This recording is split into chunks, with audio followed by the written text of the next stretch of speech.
Il y a des expressions, des choses, alors, parce que dans la sociabilité, c'est fondamental. Quand quelqu'un éternue, on va lui dire salud, salud y vida larga, et l'autre répond y tengas.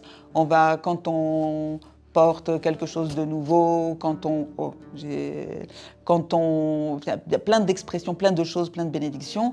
Quand quelqu'un s'en va de la maison, on le bénit, etc. Donc, et ça, oui, ça, ils savent répondre, ils le font volontiers. Maintenant, faire des phrases ou quoi que ce soit, pas vraiment, parce qu'ils ont aussi une culture qui est riche par ailleurs. Mais pour eux, l'espagnol, quand ils parlent espagnol comme moi. Oui et non, parce qu'il y a quand même de la part des locuteurs ce que tu appelles ladino, c'est-à-dire le judo-espagnol des Balkans, il y a quand même une très forte différence, enfin un sentiment de différence. Certains reconnaissent la haketia comme faisant partie du judéo-espagnol et d'autres ne reconnaissent pas la haketia faisant partie du judéo-espagnol. Je dois le dire simplement que par exemple, je donne un exemple très bête, j'étais dans une fête, je dis ah oui, il faudrait qu'on fasse des youyou, mais comment? Nous on fait pas ça chez nous. Alors que nous, nous on fait des youyou avec grande joie et voilà. Donc voilà, simplement. Est-ce que les judéo-espagnols, les gens qui ont la culture judéo-espagnole des Balkans considèrent, enfin de l'Empire ottoman, considèrent que nous faisons partie de cette culture?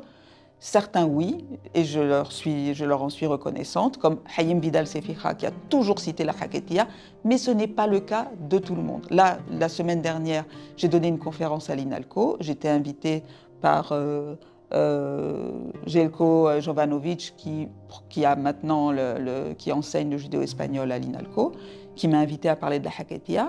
J'étais ravie, mais ça n'a pas toujours été le cas. Alors, il y a des éléments, il y a des gens qui s'intéressent à la haketia, mais ce sont maintenant des personnes, hein, ce ne sont pas des institutions, etc. J'ai pu travailler avec l'université de Beersheva, grâce à Yaakov Bentolila qui m'avait invité, que je remercie beaucoup. Je travaille aussi avec Alicia Cisorras et avec les Argentins. Je travaille avec des gens qui travaillent sur la question de séfarade et qui m'intègrent. Des endroits où on parle haketia, il n'y en a pas. Enfin, je veux dire, il y a des personnes qui parlent haketia.